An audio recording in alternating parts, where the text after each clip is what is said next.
আমরা শিশু রামেজার এই হত্যাকাণ্ড সমগ্র জাতির বিবেকে নাড়া দিয়েছে। সাধারণ মানুষ, গৃহিণী,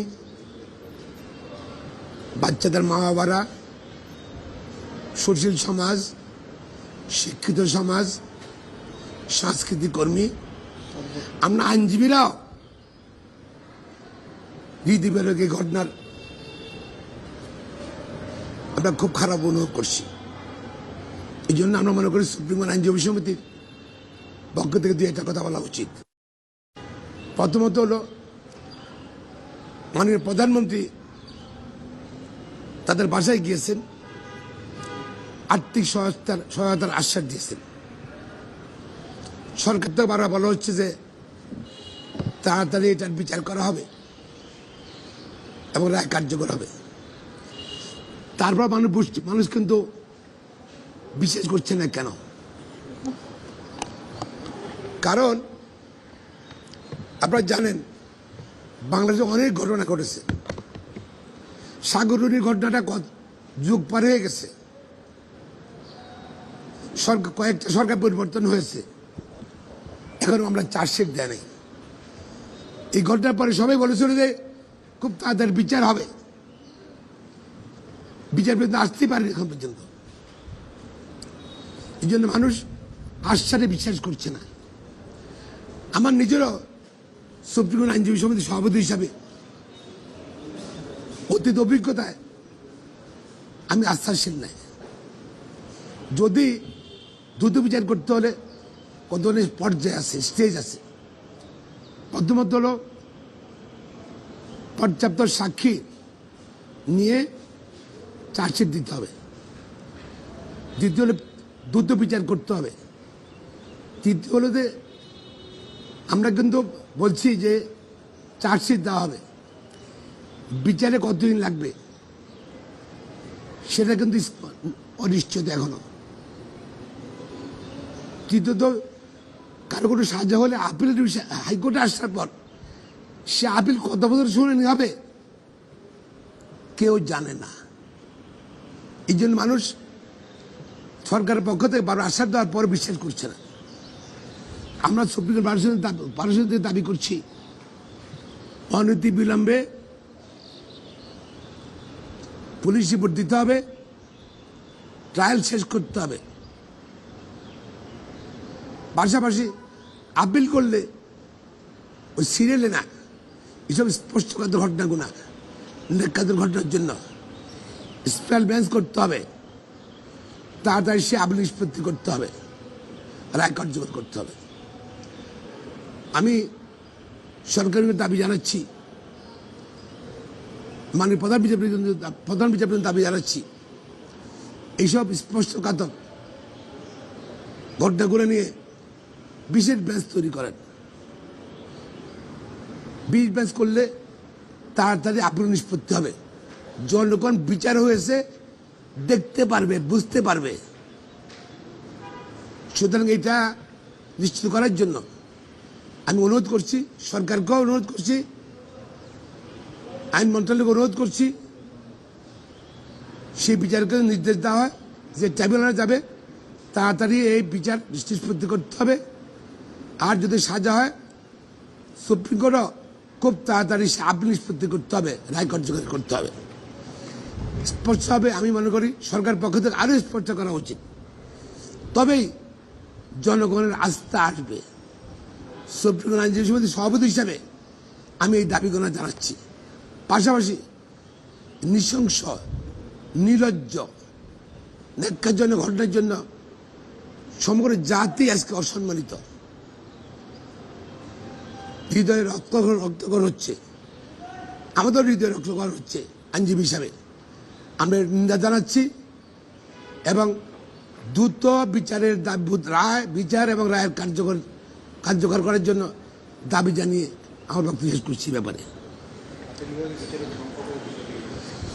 দ্বিতীয়ত, আমাদের সুপ্রিম কোর্ট আপিল বিচারের স্বল্পতা। আগে 3টা বেঞ্চ ছিল, আপিল ডিভিশনে বিচারপতি শর্টের কারণে, শর্টেজের কারণে, স্বল্পতার কারণে পরে 2টা বেঞ্চ হয়েছে, আরও স্বল্পতার কারণে এখন একটা বেঞ্চ। আপিল ডিভিশনে আমরা দিনে দিনে পিছিয়ে যাই। আপিল ডিভিশনে বিচারক নিয়োগ না দেওয়ায় স্বল্পতার কারণে সুপ্রিম কোর্ট আপিল ডিভিশন অনেকটা স্থবির হয়ে গেছে। অনেকের জামিন হয় হাইকোর্টে, চেম্বার জাজে এবার স্টে করে, সেটা 7-8 বছর কিন্তু ইয়ে হচ্ছে না। হ্যাঁ ঠিক আছে, যে অপরাধী সে জেলে থাকবে, যে নিরপরাধ সেখানে জেলে থাকবে। আর জেলে থাকছে কেন? আমাদের বিচারিক প্রক্রিয়ার জন্য, আমাদের বিচারপতি শর্টের জন্য। পাশাপাশি হাইকোর্টও আজকে বাংলাদেশে জনসংখ্যার তুলনায় হাইকোর্টের বিচারক কম, বেঞ্চ কম, মানুষ ন্যায় বিচার প্রার্থী হইতে পারতেছে না সর্বোচ্চ আদালতে। এই জন্য আমি সরকারকে অনুরোধ জানাচ্ছি, আহ্বান জানাচ্ছি, অনতি বিলম্বে সুপ্রিম কোর্ট আপিল ডিভিশনের বিচারপতি নিয়োগ দেওয়া হোক এবং এই বন্ধের পরেই, অর্থাৎ এই ঈদুল আজহার পরেই যেন বিচার প্রার্থীরা ন্যায় বিচার পায়। এই জন্য আপিল ডিভিশনের বিচারপতি নিয়োগ দেওয়া হোক, আর কমপক্ষে 2টা বা 3টা বেঞ্চ যেন করা যায় সে বিচারপতি নিয়োগ করুক।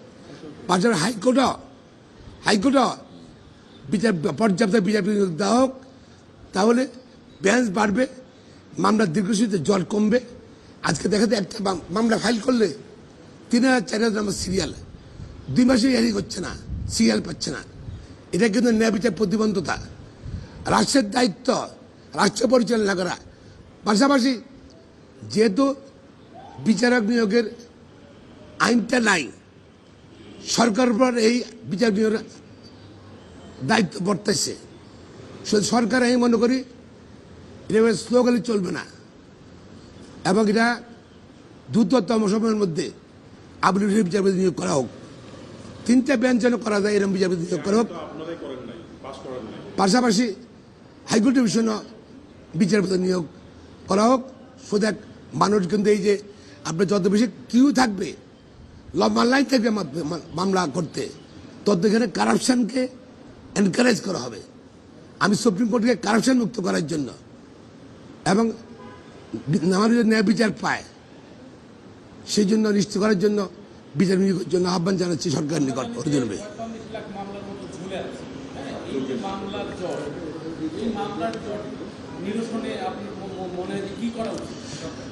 দুইটা, প্রথমত হল আমাদের দেশে মিথ্যা মামলা বন্ধ করতে হবে, মিথ্যা ক্রিমিনাল মামলাগুলো বন্ধ করতে হবে।